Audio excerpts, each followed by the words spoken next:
EHq'ını verib 25 volt. Birinci burada cəryan şiddətini tapaq. Cəryan şiddətini də tapmaq üçün ümumi müqaviməti tapmaq lazımdır. Bu iki dənəsi paraleldə, onların müqaviməti olacaq R/2.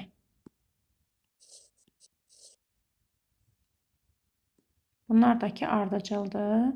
Bu da onlara ardıcıldır. Onda R üstəgəl R üstəgəl R/2.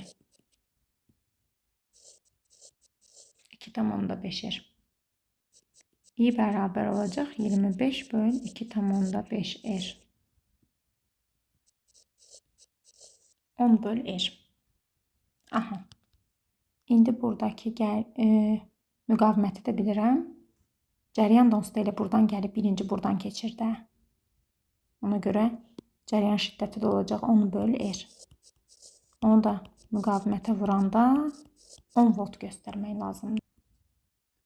N bərabər KQ, o da bərabər KIT-dir.